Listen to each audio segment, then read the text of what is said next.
Like, for instance, this one here. 9 times the tangent of 4x equals 4 for x is between 0 and pi. Okay, so I look at the equation, I want to get x alone, so, well, I have 4x inside parentheses, so that 4 attached to the x is not going anywhere anytime soon.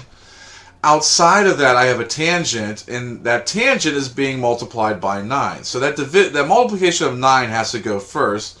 So I'm going to divide both sides by 9 to get to the tangent of 4x equals 4 ninths.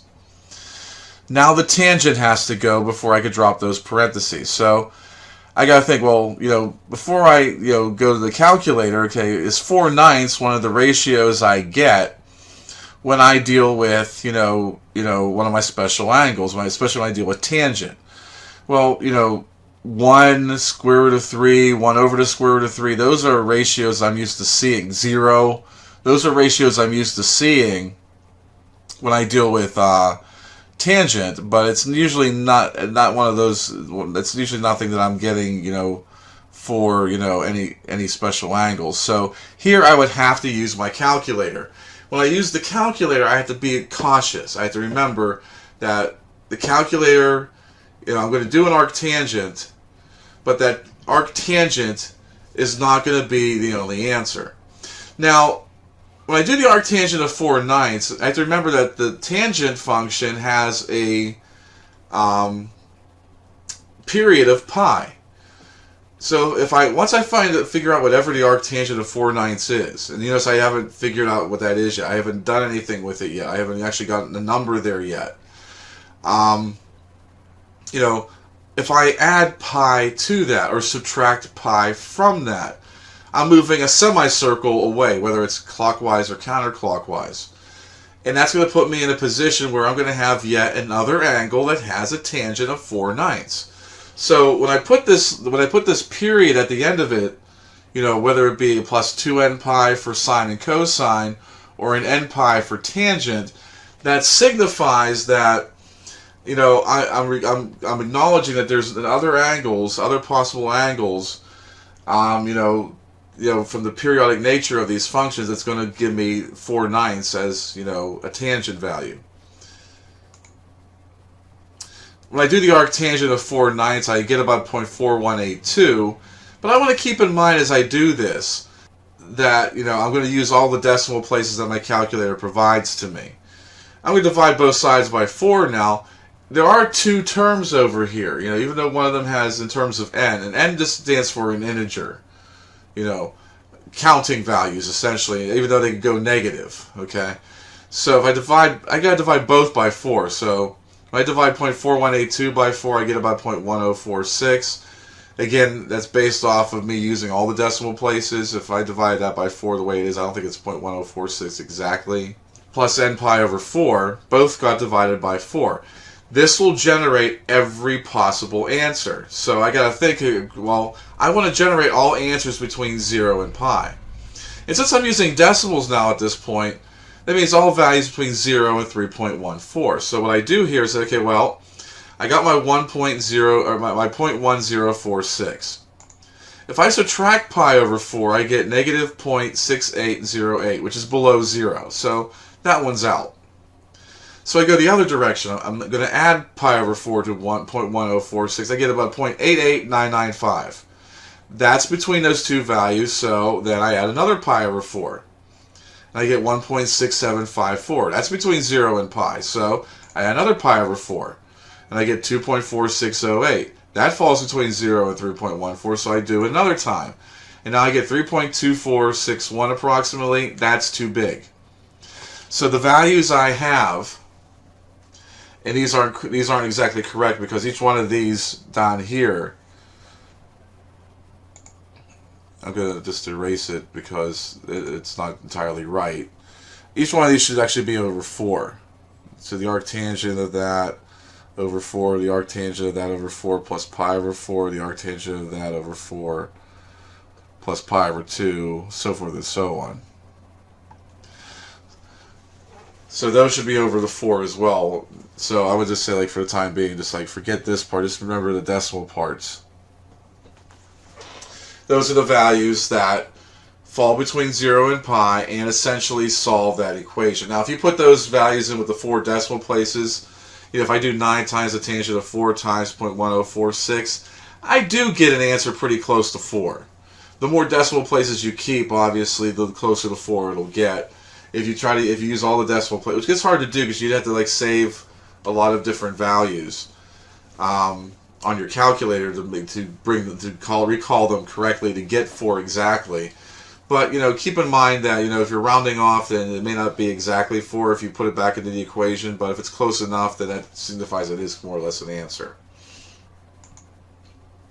4 times the sine of 3x minus 1 equals 3. So again, and I want all values of x between negative 2 pi and 2 pi. So again, I'm going to go through my basic equation solving techniques. I want to get x alone. I have a 3 being multiplied to it, but it's inside parentheses with the x, so that's one of the last things I'm going to be able to do. On the outside, I have a sine function. I have a multiplication of 4 to that sine function, and I have a subtraction of 1. So I got to kind of follow the basic equation solving techniques where I am going to be reversing my order of operations. So I want to get rid of that subtraction of 1 first. I add 1 to both sides and get 4. I do the sine, I then divide both sides by 4 to get down to the sine of 3x equaling 1.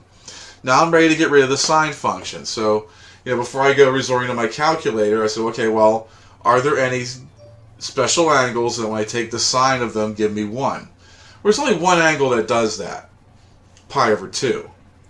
And I actually have to move a full circle before I get back to another angle that would, give me positive 1 for the sine value. So essentially, if I use my special angle knowledge, 3x is going to be pi over 2 plus 2n pi. Again, the plus 2n pi again signifies that if I move a full circle either direction, because remember n's an integer, which means it could also be negative, so I could either move clockwise or counterclockwise to get to that spot again. So for instance, if I would do a negative 3 pi over 2, which puts me in the same position, that's an answer. So any of all those possible answers are kind of defined by this little rule I have over here. Now I got to divide both sides by 3 to get x alone, so I'm going to have pi over 6 plus 2n pi over 3. When I deal with special angles, again, I'm going to usually have to use my fraction knowledge, okay? Because I have pi over 6. Now, being between negative 2 pi and 2 pi, I'm going to look at, those as being negative 12 pi over 6 and 12 pi over 6, as well as negative 6 pi over 3 and 6 pi over 3, as well as negative 4 pi over 2 and 4 pi over 2, because these are possible denominators I'm going to get when I take pi over 6 and add some multiple of 2 pi over 3. So if I subtract 2 pi over 3 from pi over 6, I get negative pi over 2, which does fall between negative 2 pi and 2 pi. I subtract another 2 pi over 3. I get negative 7 pi over 6, which does fall between negative 2 pi and 2 pi, because it's between negative 12 pi over 6 and 12 pi over 6. I subtract another 2 pi over 3. I get a negative 11 pi over 6, which does fall between negative 2 pi and 2 pi. That's why I make sure I know all these denominators, correctly. If I subtract negative 2 pi over 3, I get negative 5 pi over 2. Now, negative 2 pi is a negative 4 pi over 2, so this is below that, so it's outside the range of values I want. So I would exclude that one. I would also go back to pi over 6, which is my first answer, and I start adding 2 pi over 3. I do that, I get 5 pi over 6, which falls between negative 2 pi and 2 pi. Add another 2 pi over 3, I get 3 pi over 2, which falls between negative 2 pi and 2 pi. I add another 2 pi over 3, I get 13 pi over 6, which is bigger than 2 pi, because 2 pi would be 12 pi over 6. So I would exclude that. And these are the answers that I was looking for, all 6 of them. When I deal with situations where sine or cosine are 1, that's because I'm going to be on the x or y axis, or negative ones for that matter. So I'm not necessarily going to have 2 different formulas that separate with an or. So when I deal with situations that end up on an axis, I have to kind of keep that in mind, that I'm going to have some circumstances that don't usually do the things I need to do. So I made sure to put a part D in here. What if I had a situation like this, where I had 5 times the sine of 3x plus 7 equals 4? Very similar to the last one. I mean, I need to get rid of a number of things before the trig function can go. The trig function has to go before I divide by 3. So I'm going to subtract 7 from both sides to get negative 3. I'm going to divide both sides by 5 to get negative 3/5. Now I'm ready to get rid of sine. Negative 3/5 is not one of the values that I would get if I was considering a special angle. Okay, so I'm going to have to resort to using an arc function. So I'm going to do the arc sine, and I have to keep all this stuff in mind here. I mean, I'm going to kind of explain what this figure is all showing me in a moment, because I'm going to refer to it. But I'm going to do the arc sine of 3/5 and get about 0.6435. I'm figuring out what the reference angle is. Okay, so what I usually do in a situation like this is I kind of ignore the negative sign at first. I mean, I know I'm going to have to use it, but I want to figure out what the reference angle is. So I get rid of any negatives. 0.6435 is the reference angle.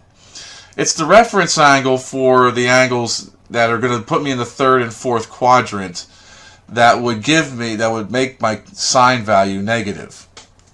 See, the arc sine of negative 3/5 would give me a value that works, but it's only one value, and usually a lot of students overlook the fact that I have two values or two different quadrants that would work in. What would happen is if I did the arc sine of negative 3/5, I would get a negative 0.6435, which would give me an angle in quadrant 4, essentially 3x, that I have over here. A value of 3x would be a negative 0.6435. And as students use that and then proceed with the rest of the problem, only finding that one value. Meanwhile, 3x could also be over on this side too.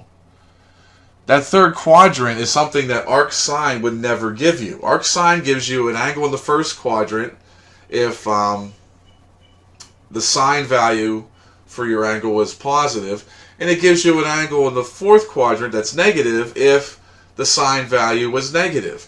It would never give you an angle in the second or third quadrant, and I do expect to have an angle in the third quadrant. Angles in the third quadrant would give me negative 3/5 if I take the sine of them. So I cannot forget about them. I have to know they are there and know what I need to do to find it. So I take this reference angle and say, well, one possibility is that, to put me in this third quadrant is I take pi plus that reference angle, and that would put me in the third quadrant. Or I could do 2 pi minus that reference angle to put me in the fourth quadrant. I also have to keep in mind that each one of these I'm going to have put that plus 2n pi at the end of it. So what I have here is I showed the 3.7851, which is approximately what pi plus 0.6435 is, and 5.6397, which is approximately what 2 pi minus 0.6435 is. But also remember, I'm going to put that plus 2n pi here. A lot of students also make a mistake when they put this 2n pi, and they always put it at the end. It was like, what's the last thing I put in? No, it's the thing you put in once you get rid of your trig function. We got rid of sine. All this work and all this talk was to get rid of the sine function. I found a reference angle. I noted which quadrants the angle should end up in. I noted the possible shortcomings of the arc function. So, all that to get rid of the sine function, and once I get rid of that trig function, I'm going to put the period in as part of it. So, if I take each one of these angles and add 2n pi to it, and being an integer, I'm going to have yet other angles that when I take the sine is going to give me negative 3/5. Exactly. I'm going to divide both sides by 3 now. And I get these as possible answers. 1.2617 plus 2 pi over 3. And 1.8799 plus 2 pi over 3. And now I want to start generating the answers so I can see which ones would fall between negative pi and pi, or negative 3.14 and 3.14. So what I do is I make out, so I subtract, and I subtract 2 pi over 3 a couple times. I get down to negative 5.0215, which is too small, but I also produce negative 2.9271 and negative 0.8327, which does fall between. When I try to take 1.2617 and add 2 pi over 3 to it, I get something that's over pi, so I get 3 values from that. Do the same thing with 1.8799. Again, I'm using all the decimal places when I do this. And when I do that, subtracting several, I get negative 0.2145 and negative 2.3089. Those values lie between negative pi and pi. When I subtract another 2 pi over 3, I get negative 4.4033, which is too small. When I take the 1.8799 and add 2 pi over 3, I get something that's too big. So I get 3 answers from this. So I get a grand total of 6 solutions that lie between negative pi and pi from this. Again, a lot of mistakes that students make, they only end up getting like 3 of them, or they put the 2n pi at the end. They'll say 1.2617 plus 2n pi, not realizing that 2n pi should have also been divided by 3. So there's a lot of mistakes that you need to make sure that you don't make, because you have to make sure you're doing certain things at specific times when you solve these equations.